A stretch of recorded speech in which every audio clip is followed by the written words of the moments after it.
Hello, welcome to another edition of Sally's Astrology Book Club. I'm still very much immersed in Stephen Forrest's Element series.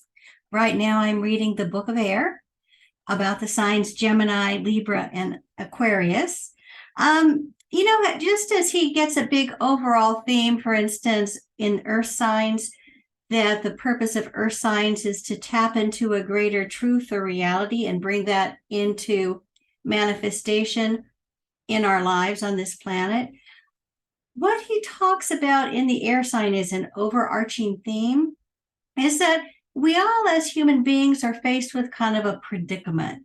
We live inside our own heads. Everything we see is filtered through our own experiences and thoughts and opinions and feelings.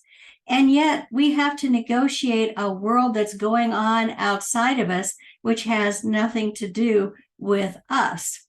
And so making that connection between being almost kind of imprisoned in our own identities and living a life in the world that is very functional and rewarding is a trick of developing the energies given to us by the earth signs planets. And Stephen Forrest also includes some houses as air houses.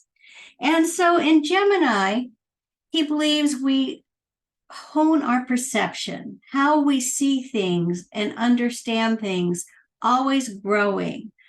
Gemini, famous for asking questions. The evolutionary path of a Gemini does involve asking lots of questions, listening to answers, and realizing as soon as he or she gets that information, there's still more to be learned.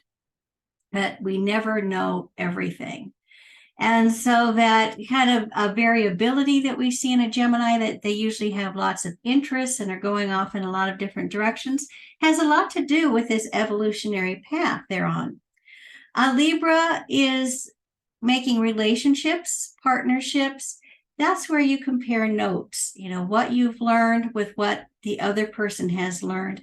And so by the time you've finished a conversation or a connection, you've doubled your knowledge of whatever topic you've been talking about. And finally, with Aquarius, the most complex of the air signs.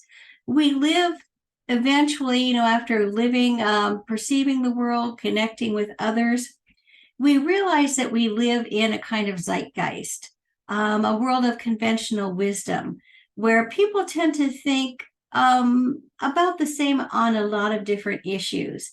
It's the job of the Aquarian to understand what that conventional wisdom is and then think about it and decide, is this true? Is this not true? Is this something that I could accept to live my life? And so we'll talk about that a little more in a couple of weeks when we're talking about some Aquarian charts. But the chart that the Gemini chart I wanted to bring to you today is a chart of actor Morgan Freeman. You think of Gemini as being, among other things, communication, talking, and his is a voice that I think most people on the planet, at least people who watch movies, would recognize. Very deep, resonant voice. You can see in that voice the Saturn, that gravitas, that first house Saturn, very much a part of that persona that he projects through his voice. And then also the ruler of his chart is Mars in Scorpio. You see that power also coming through that voice. But notice that Gemini sun placed down here is in the third house. And when you think of Morgan Freeman, while we do have this idea of this very resonant, sonorous voice, we also think of that voice as being very much shifting and changing with the different roles he's played. Have you heard him be menacing as a villain, or heroic as a president of the United States, simple as a common man, somebody very loving and tender, or else somebody very humorous and ironic? He's played comic roles. So that voice can shift and change with the needs of the role that he is playing. And so this is interesting how with this Gemini sun, he has brought that sense of curiosity and the need to expand our perceptions into playing a plethora of different roles. That what better way is there to increase or improve your perception than to live the life of another and see how they are thinking and feeling?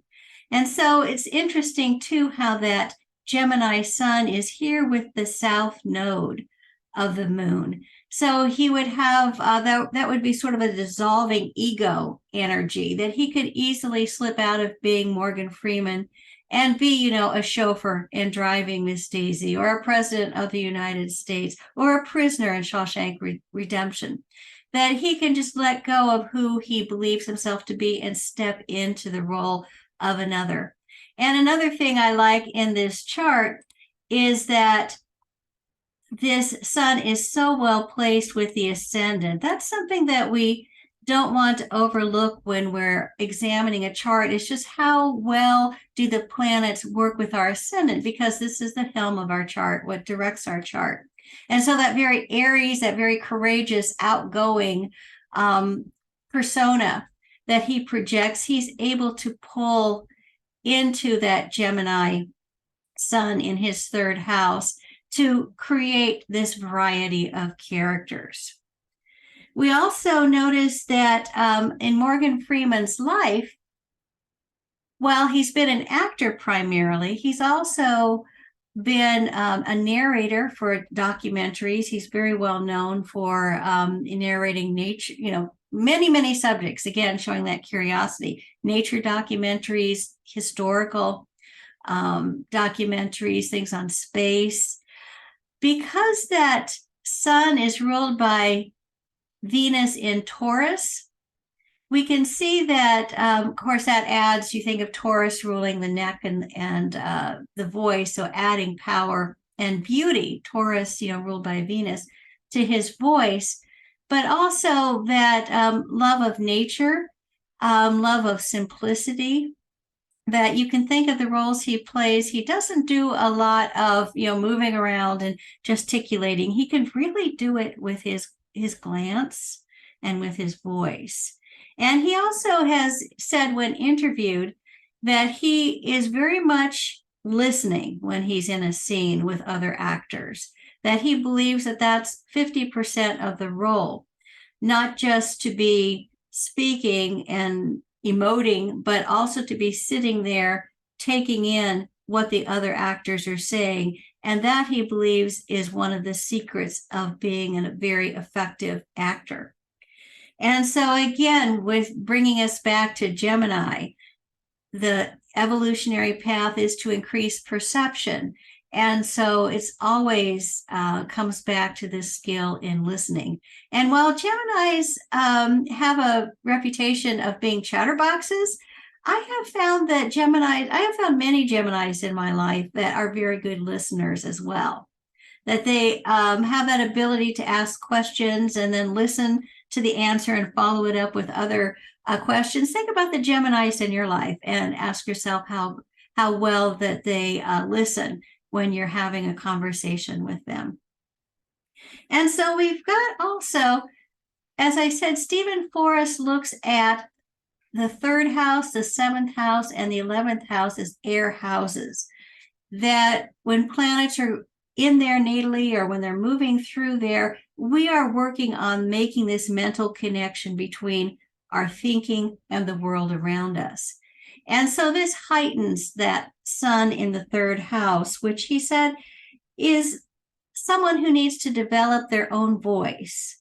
And also that their life can be kind of a kaleidoscope of many different impressions and experiences that appear to be kind of chaotic because they're constantly taking in so much. If you have a sun in the third house, I'd love to hear if that would be your perception of how your life goes, that you've always got things coming at you that you're trying to sort out and understand. But it's almost like the universe has given you many different experiences to help you expand your perception of the world around you.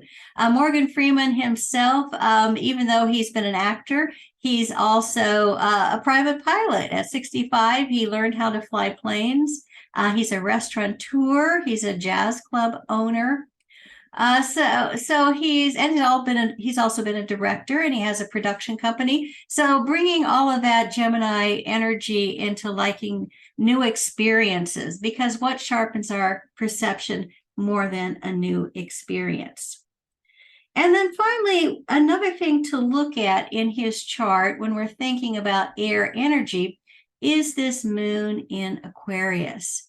And we have to be a little careful with this, because notice the time is 2 a.m., his birth time, which, we could be born at the top of the hour. That can happen. But sometimes that's an indication that maybe it was rounded up or rounded back, depending on the birth. And we don't have a birth certificate. We have an A rating, which means it's from a news report or someone who was there recalls it.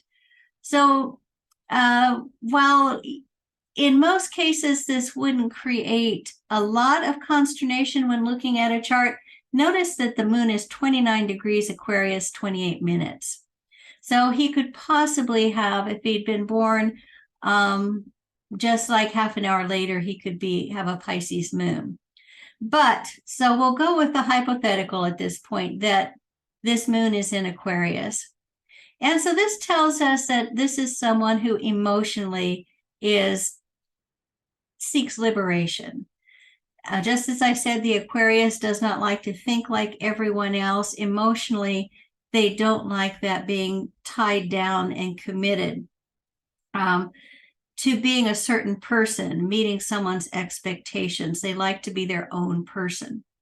And so I would say certainly this is very true in a lot of roles Morgan Freeman plays, that he is, if you think about Shawshank Redemption, somebody who lives in a world that's very dominated by rules, but yet he's discovered his own freedom and independence within those confines. And so that's, to me, that would be very much moon in Aquarius. But again, we'll leave that question hanging here. But it is interesting to think that an Aquarius moon paired with a Gemini sun here on this earth to just take in so many experiences and to really live and grow in your mind, really, as you go through the years of your life. But in any case, we can always come back to the voice that Stephen Forrest said, that sun in third house. We're here to develop our own voice. And we can agree that Morgan Freeman has done that above and beyond in any case. So thank you all so much for joining me today to talk about Gemini. And next time we'll be talking about Libra and looking at a Libran chart. Thank you. Bye.